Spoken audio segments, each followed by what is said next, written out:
A very good morning. You're watching News 9 with me, Akshita. Well, the stage is nearly set for Narendra Modi to take oath as the Prime Minister of India, and the venue Rashtrapati Bhavan has turned into a fortress with security measures like never before. 6,000 security personnel will cover a 2-kilometer periphery around the presidential palace. They will be drawn from the Delhi Police, paramilitary forces, the National Security Guard, as well as armed forces. In fact, every single person who's going in and coming out of the Rashtrapati Bhavan is being frisked. They are trying to ensure that absolutely everything is in place. In fact, we understand that the security unit of the Delhi Police as well as the Prime Minister's security unit have drawn out a multi-layered security plan to provide ground-to-air security. They will also be in charge of security of hotels where the dignitaries, including, remember, some key leaders from Pakistan and Sri Lanka will be staying, as well as their travel routes. So all this will be taken care of by the Delhi Police. Besides which, it won't just be Rashtrapati Bhavan but the areas around as well. Raisina Hill is also seeing quite a bit of security, and all offices around Raisina Hill will be shut down 5 hours ahead of the swearing-in ceremony. Remember, the swearing-in ceremony is expected to take place at 6 p.m. tomorrow. So by about 1 p.m, all offices in that area will be shut down and traffic will be stopped from entering Raisina Hill. Well, also we do understand that the IAF will put in place a defense system to secure the skies, including air surveillance. Snipers, including NSG sharpshooters with anti-aircraft guns, will be deployed on top of all high-rise buildings around the area. So it won't just be paramilitary forces on the ground, but also ensuring that the skies are secure. The IAF will be present. NSG sharpshooters will be present on rooftops of buildings to get a landscape view of exactly what's taking place. The SWAT teams of the special cell have also been asked to be ready to combat any situation, while their spotters have been deployed at secret locations, which are high-rises like hotels and buildings in central Delhi. In fact, all roads leading to Raisina Hill will be barricaded, while mobile security teams will be deployed along the route. Paramilitary and Delhi Police commandos would also be deployed to secure the area. Dog squads and bomb disposal squads will sanitize the venue in advance. While 5 best sniffer dogs have been asked from Delhi Police, the other forces have also chipped in their best canines. Well, security agencies are on high alert, especially in the wake of the terror attack on the Indian consulate in Afghanistan, which took place on Friday morning, and keeping in mind that nearly 3,000 VIPs will be present for this historic occasion. Security personnel leaving nothing to chance there. They are trying to ensure that even today, every single person who moves in and out of that particular area, including near Raisina Hill, is checked. So they are leaving nothing to chance, and they have ensured that the air, the ground, everywhere there is adequate security deployment.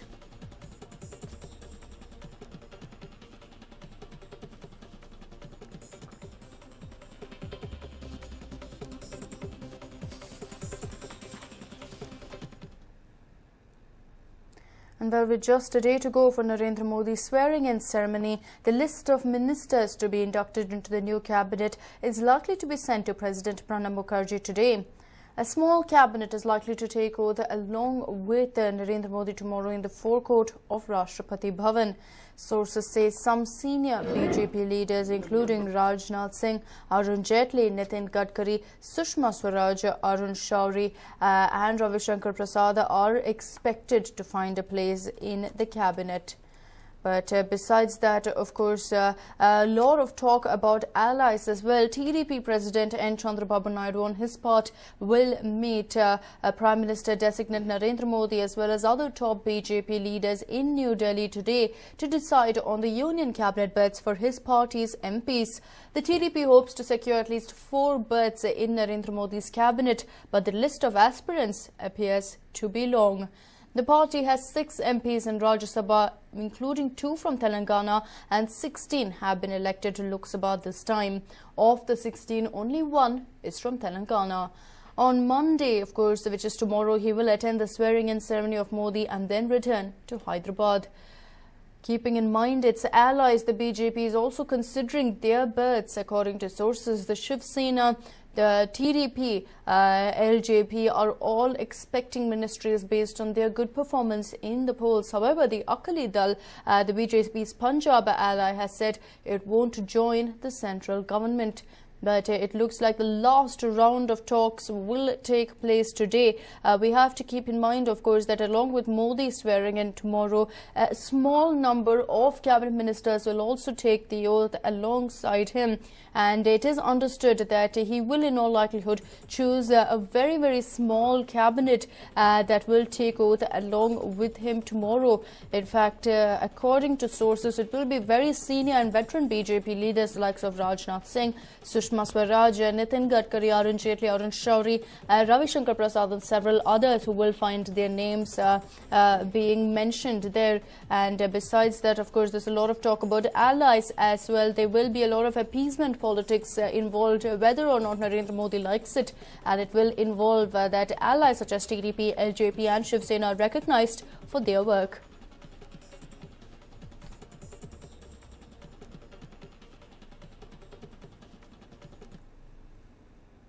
Well, it will be an entirely new beginning for Narendra Modi, and with the new beginning also comes a few new things. One among them is the luxurious BMW car. But confusion prevails over whether Modi will inherit Dr. Manmohan Singh's legacy. Prime Minister designate Narendra Modi is all set to swear in as the Prime Minister of our country on Monday. And soon after taking oath as the new Prime Minister, Modi will come under the cover of the Special Protection Group, or the SPG.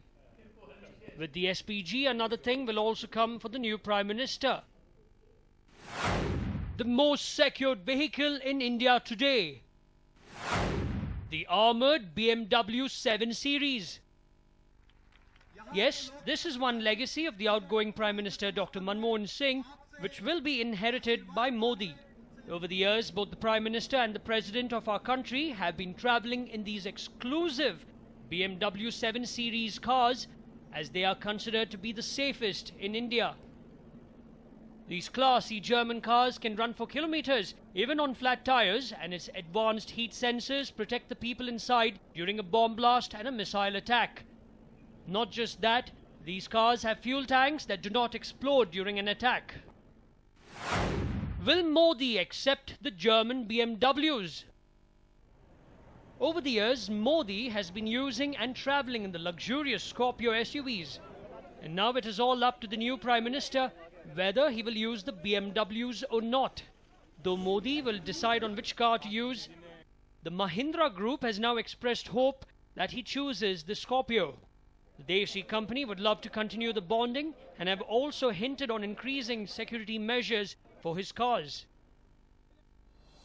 It will be a matter of pride for us and for the whole nation if our new Prime Minister continues to make the India-made Scorpio his vehicle of choice. We would like to see him continue on a Scorpio. We need to have a dialogue with the SPG to understand the security apparatus and requirements. According to the SPG, the Scorpio would not be a suitable vehicle for Modi due to lack of security measures. But at the same time, they also said that it will ultimately be the PM's choice. With hardly a day left for Modi to take oath as our Prime Minister, the big question is this: which car will he finally drive down to his 7 racecourse address? A News9 report. And while Goa Chief Minister Manohar Parrikar tweeted that his government had no role in the Devu Churankar case, pointing out that Churankar's anticipatory bail was rejected by a court. In fact, Manohar Parrikar also went on to tweet, and I quote, "A prominent citizen complained about a Facebook post which was registered as per the SC guidelines by the police. Anticipatory bail was rejected by court as per evidence, and government has no role." Contrary to the propaganda, the person has not appeared before police after being summoned twice, and Manohar Parrikar has made it very clear that it is simply because Chodankar did not turn up that his anticipatory bail has now been rejected. Remember, yesterday about 20 people, including political leaders and civil society members, held a 10-minute protest at Azad Maidan in Panaji before marching to the nearby police headquarters to demand that the case against Chodankar be withdrawn. Chodankar has been absconding ever since a complaint was filed against his controversial post on Facebook, which alleged that if Narendra Modi came to power, Christians would lose their identity in South Goa. In a post in March this year, Chodankar had said if Modi comes to power, he would unleash a Holocaust, a post that the police claimed was later deleted.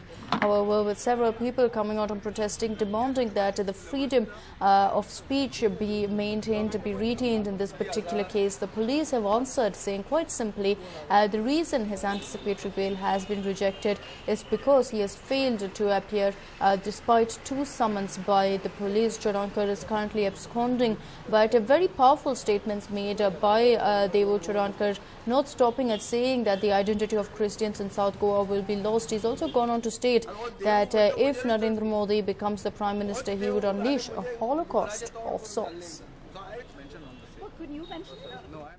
Well, Vijay Mallya is in a spot of bother. The SBI is planning a course of action which could affect the liquor baron further. Here's a report. Trouble brews for Vijay Mallya.